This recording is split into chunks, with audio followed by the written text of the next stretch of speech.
Mike, I am so glad to see you and get a chance to talk to you. And every year we talk around this time because, Yep. of course, it's the unofficial kickoff to the summer, which means the official kickoff to barbecue season. I got to ask you right off the top, man. First, where are you and how you been holding up throughout COVID-19? Whew. All right. Well, thank you, Rudy, for having me on your show. Once again, you and I are meeting up during that special time of year where people are bringing out their barbecues and their grills and they're setting up for some great, wicked outdoor activities with food. I've been holding up pretty all right. I mean, the last, what is it, almost 15 months now that we've Yeah. been kind of living through COVID. A lot of that work I was doing at home, but these days I'm able to kind of get into the Grill Academy by myself here at the Grill Academy, located in Vaughan, Ontario, Canada. Rudy, you know it. This was the place that we would teach night after night after night, bringing people's grill game to the next level. Now we've been doing it virtually, on our social media platforms, Facebook, Instagram. Weber Grills CA is where we've been bringing the action to the people and engaging. And it's been fun. And so I'm here at the Grill Academy. And I'm grilling up a little special treat for you and I, to have virtually. Yeah, that's right. Fantastic. Look, let's get into the barbecue business right now because one of the most important things, especially because people are at home now as we speak. Yep. We're on lockdown, which is going to be a little bit longer. So people are going, you know what? I'm going to be home. I can't go out anywhere. I want to barbecue at home. There are going to be first timers. There's going to be, professional chefs. What new barbecues can we use to barbecue on? Because I know Weber's always got some great systems to work with. Yeah, you know it. We were born out of the 50s from charcoal grilling. In the 80s, we got into the gas grilling and really kind of took over a lot of that. But these days in 2021, it's about smart grilling. It's about taking the guesswork out of your grilling game. It's about having precision results, because we all know that food prices are expensive these days. Produce, proteins, and you want to have optimum results each and every time you go to serve that to your family, to your friends. And I know we may not be entertaining heavily in our backyards or our homes these days, but we may have a family member that we're taking care of, and we want to make sure that the food is great. And so I'm talking about smart grilling. Could you imagine taking a Genesis grill that we, brought to life in 1985, and here in 2021, connect a smart grilling attachment to it, that being Weber Connect? And what I mean by that is having a monitoring device on the side of your grill, Rudy, where we're able to monitor the temperature of the grill. We're able to monitor the internal doneness of the food by using probes. And by way of our phone, we're able to just sort of keep track of temperatures and have, again, alerts telling us when our food is even ready to flip. So that's pretty cool. So that makes it so that you're not messing around a lot with what you're cooking, because one of the things that we've talked about, and we're going to talk about this again today, is people like to poke and squeeze and do all these things. And we're trying to eliminate that because we lose, as I've learned from you, you lose the juices of what the food is supposed to be. Yeah. We talk about it, you and I, year after year, that I'm not a big fan of poking and prodding of the food or even slashing into it to see if it's of its proper doneness. I like using thermometers and or even a timer. If you know your steak thickness and you've done them so many times, you can get to a point where it's really like 4 minutes aside for a nice medium rare steak if the steak is 1.25 inches. But that's timing. Thermometer checking is where it's at. So by probing into the thickest part of your chicken breast or your steak or your roast, your prime rib roast, you are now looking, minute for minute, second for second, where the temperature is climbing. And then from there, with Weber Connect, you even have videos, little vignettes on how to properly season your food. So if you're not into reading, you can be into watching videos. And so, again, we used to have a thing called iGrill, where it was sort of helping you guide yourself through the grilling. This is like having a little sous chef on your shoulder with Weber Connect, telling you, flip your food, hey, it's ready, pull it off the grill. And then within that, recipes galore. So what I have here, Rudy, and I'm not sure you can see that, is I have our Genesis EX335 with that Weber Connect right here. And under the lid, and always we reach for the lid with grill gloves on. You have to imagine that all parts of the grill are hot. And here, reverse sear, I have a beautiful roast. And would you like me to take you over there? Why don't Yeah, we if you just don't look mind, there? I'd love to get a close look. Of course, you might be able to use that for B-roll. So Ah, here we have our beautiful ribeye. All right, bone has been removed, probe has been inserted. Here we have our Weber Connect telling us the temperature of our steak, but the temperature of the grill. Because the lid's open, the temperature is dropping. But here, this burner is turned off, and these burners are on, and all that heat is swirling around the steak. Later on,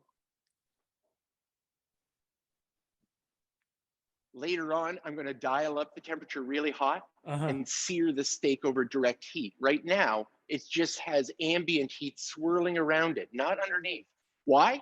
Why? Because Rudy, it's a thick, thick steak, and I just don't want the outside to be charred while the inside maybe is still trying to get to where it needs to go. Oh my goodness. I was thinking to myself, that's the enterprise of barbecues. Like that looks so amazing. Well, I'll take you on a tour again if you like. What we have here is, yes, a gas grill with that wonderful technology, taking the guesswork out of your grill game. Weber Connect even Mhm. tells you if you're going to be low on fuel. Oh, could you imagine? Can Oh, you yeah. imagine having an alert to your phone saying, hey, you might be low on fuel? So over here, we have smoke fire. And what we love about smoke fire is it's a pellet grill, meaning wood pellets go into the hopper at the back. Wow. And here, I'll put you back here. Yeah, I want to hear more about this one too. And the reason why is because I mentioned this earlier. I've been seeing a lot of people purchasing that particular one this year. Like that seems to be the hot item for barbecues this year. Well, because it is having world-class barbecue food in your backyard, but without that babysitting or having to monitor it and check on it all the time, because it's feeding the fuel and the flavor, those pellets, Hmm. into a fire pot. And from there, the fire pot gives off heat, but it's deflected. So it's not just directed at your food, it's spread out. And over time, you will get a beautiful pulled pork out of that, using a pork shoulder, slow smoking it, a brisket. Ribs are phenomenal on the smoke fire. But why I think people really enjoy it is that it also is a versatile pellet grill, meaning it gets up to hot, hot temperatures, 500 degrees, north of 500 degrees Wow. for searing steaks. So a lot of people would buy that and think that they'll have great ribs and slow and low cooks, but you can also have fantastic results on the burgers, the steaks, the chops. So here's the thing, because of course I'm still a novice to this, and I'm always learning from No, you. you aren't. So we, so we've always talked about charcoal. We've Yeah. talked about gas. Is this Yeah. sort of like a third choice? Wow. Yes. How about that? In the category of grilling, yes, there was charcoal. We all remember charcoal way back in the 50s. That's really where it took storm. And then in the 80s, gas grilling kind of became the thing. Mhm. Convenience. People love coming home on a Wednesday night and firing it up and being able to get food out quickly. Flavor's a little different than charcoal. But then pellet grilling. Over the last 20 years, pellet grilling has really taken people by storm as well. And so now Weber, whether it be charcoal, gas, now pellet, we can be there with you in that backyard experience. Why not? That's amazing. Look, you said you had something you wanted to show me too, because you had some cooking going. Yeah, you got the bowl in your head. What's happening right now? Okay, well, you know that when I'm doing a big old, ribeye steak like we have on the grill behind me, Mhm. when it's done, I'm going to give it a rest under some foil. But this is going to be compound butter. So what I have here is a bowl of butter, Ooh, be yeah. faint. And then here, a little bit of shallot. Okay, if you don't have shallot, a little bit of minced onion would be just fine. All Mhm. right, green onion would do. I'm going to add a little bit of shallot to this, and then fresh herbs, whatever you have in the fridge. Okay, I had Ooh. some rosemary, some thyme, some chives. All of this got minced up, and we'll go into the butter bowl. And then look, as weird as it might sound, how about a little bit of Parmesan cheese? Oh yeah. Oh, yes. All Yeah, right, a yeah. little bit of parm, a little bit of pepper, and then from here, Rudy, that's a lot of butter and a lot of ingredients for one steak. That's because I'm going to mash and mix this up together and roll it into a log using a little bit of parchment paper. And then when I have, a little bit of fish that I want a quick little saucy component, I can cut a coin of this rolled up butter and place it over the steak, the fish, the chicken, and it's just this really quick thing that you keep in your fridge for a Oh, sauce, you know? that's amazing. Yeah, you Absolutely know. amazing. As you're preparing that right now, I want to go back to some of the questions we usually talk about on, Yes. you're getting your barbecue. We just talked about purchasing barbecues, but if you have a Weber barbecue at home and you're Yeah. pulling it out for the first time for the season, what are some of the things that you need to check on, look at, just to make sure you got things prepared properly? Well, I gotta say, a lot of people, yes, are pulling out their grills for the season, but being where we live here in the Great White North, some of us are year-round grillers. And so when I suggest people are pulling out their grill, make sure you give a good inspection inside the cook box. You probably put it away nice and clean. I hope you did. Mhm. But if you didn't, make sure that you get in there and with just a putty scraper, plastic putty scraper, get in there, scrape the walls of your cook box down, take a nice bristle brush and go over your burners and make sure they're not plugged up or any debris in there as well.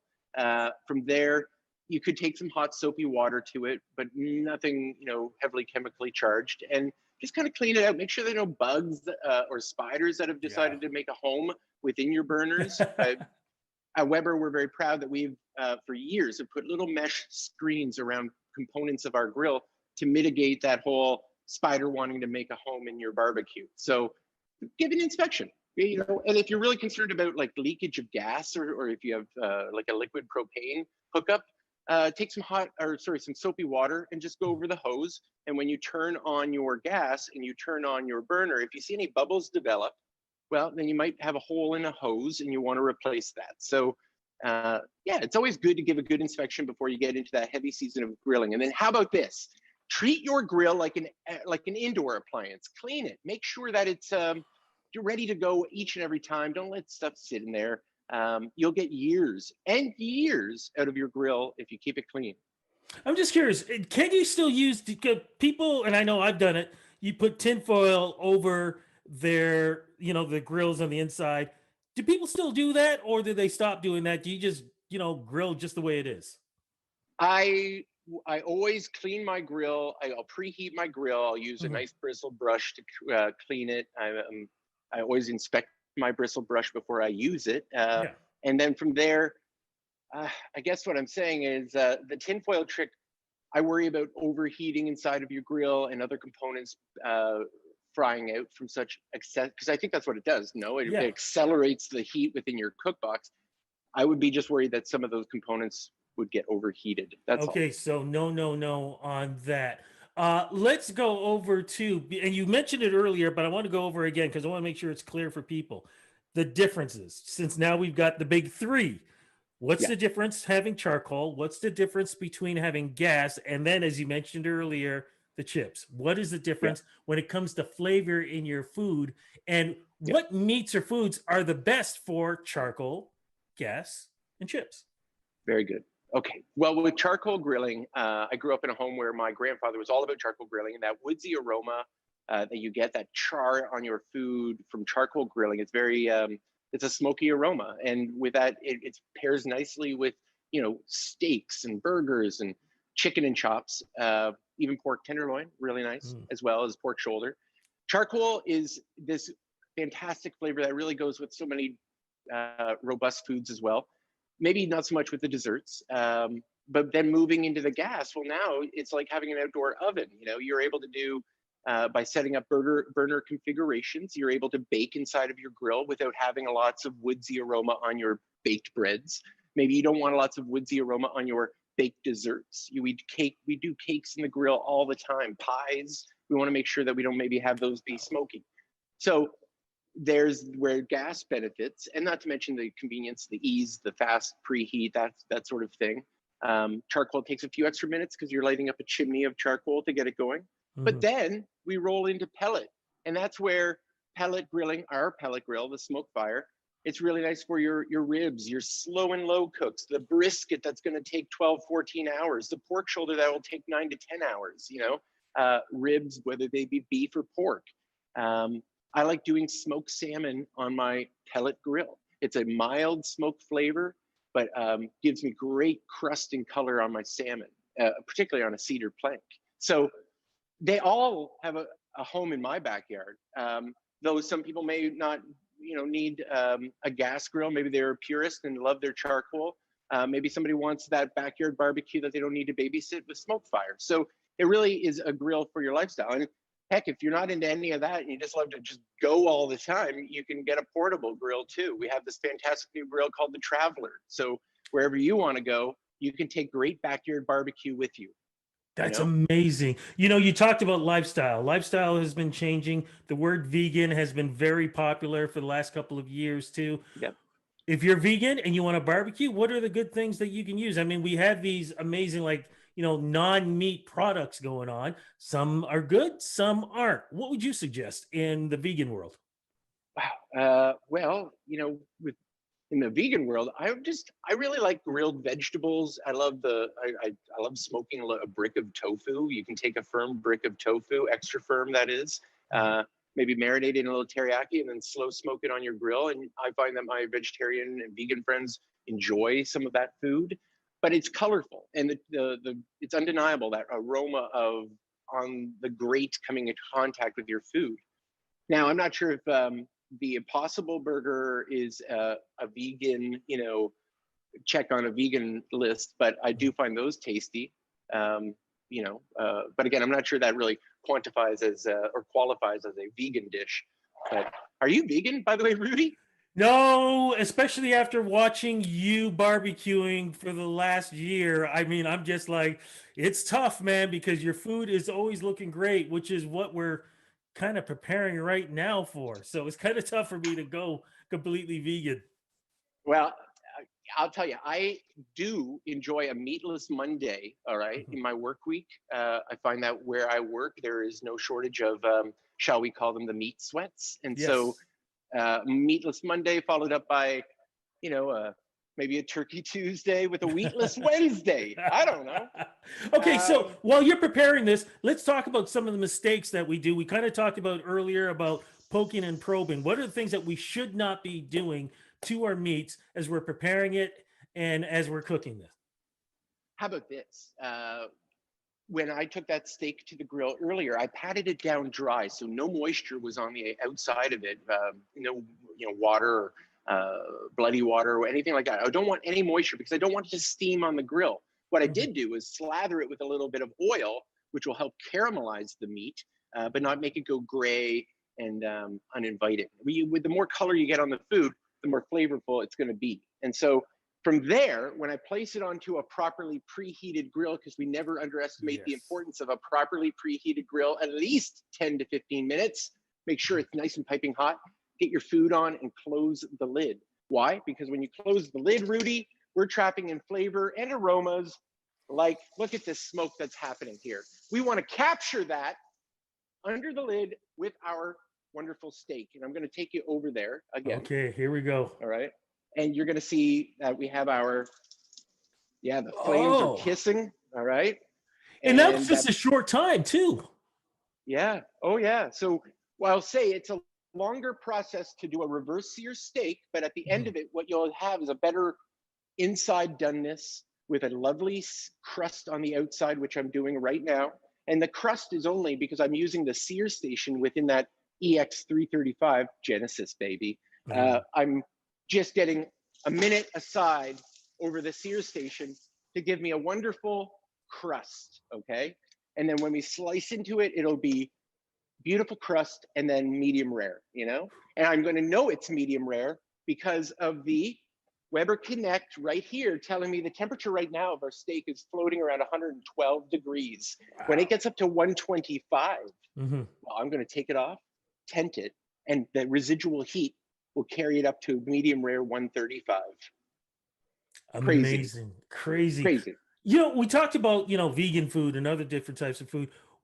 And again, because this is 2021, it's almost to the point where if you told me you were barbecuing ice cream, I would believe it. What are some of the items that people don't think about to barbecue? You mentioned about vegetables, which is slowly becoming very popular, but what other things can you barbecue that taste really good that people probably wouldn't even think of? Holy moly. We do it a lot. I think something recently that we did on tour when we were traveling across Canada with our Weber trucks and Damien, who's also a grill master here, we were doing chocolate lava cakes every night on tour. So we were chocolate lava cakes on the grill. And then one year we were doing lemon meringue pie on the grill. So baking the pie tart, the pie shell, and then using a side burner, making the lemon curd, and then pouring it into the pie crust. And then with an egg white top, we would bake that, and it would turn out just as though you'd baked it in your kitchen. So Wow. whether it be pies, loaves of bread, wonderful desserts, those are always usually eye-opening. A lovely pineapple cake hot off the grill always makes people excited when you flip it out in front of them.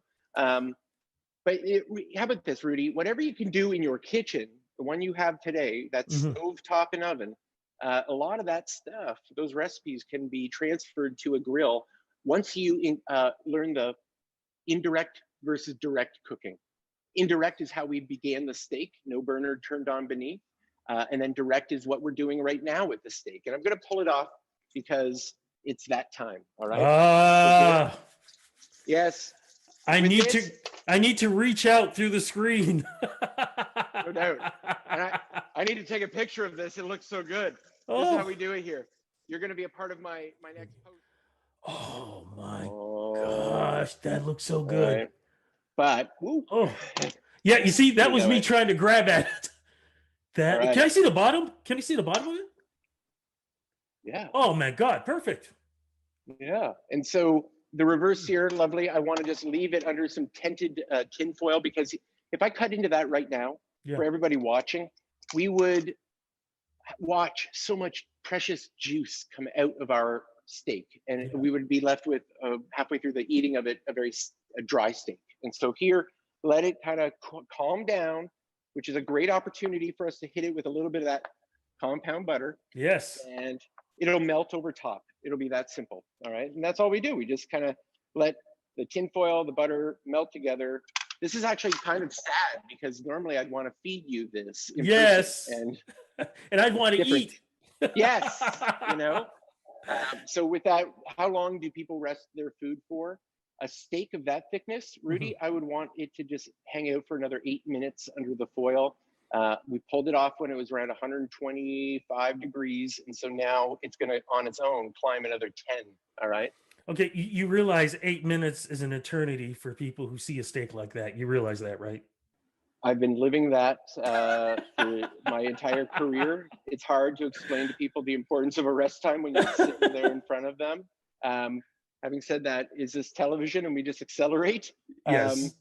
All right, let me grab a plate. 2 seconds here. And as you're grabbing that plate too, the best place to go to, of course, is the Weber Academy. And right now, because as we talk about with the pandemic going on, things have been closed down. But once things do open up, what are some of the things that people can learn when they take part in the Weber Academy? Beautiful question. We always, our classes when it comes to smoking food, like brisket, pork shoulder, around Thanksgiving, Christmas time, we'll do turkey. Those ones are always so fast to sell out. People just want to know the nuances and the tips and tricks on how to smoke their food. But we also have the back to basics, burgers, steaks, flatbreads. All of these can be done on the grill, and we offer up that class. It always sells out. And then we have these other classes where we, maybe devoted to the love of desserts, or vegetarian night, where we just do vegetarian items, I cannot wait. Can't say it enough, for those doors to open again. Yeah, those doors over there. And people come back here and we have fun with people face to face, because as much as this is nice, Rudy, you and I speaking together this way, and I do cherish these times, I can't wait to see you in person. Same here. Just so you know, because every year we do this, I keep saying I'm going to come down and come down, never get a chance to do it. I actually made a list of things over COVID that I said I am going to do. Please tell me I was on it. You're on the list, my friend. On that, I want to be a master. I want to be a master like you and the rest of the folks who have gone through the school. So I will be there when the doors are opening. I appreciate that, and you know that there'll be a place here waiting for you, a nice stool, and with that, a wonderful menu, and maybe, just maybe, we'd prepare something delicious like this. I'm slicing into it right now, Rudy. Okay, I'm slicing into the wonderful beef. And it seems like it's like butter. You're just cutting right through so easy. Oh my gosh, I wish you could see here.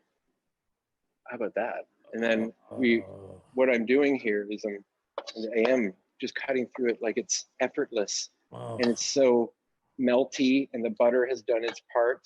And from This is here, cruel.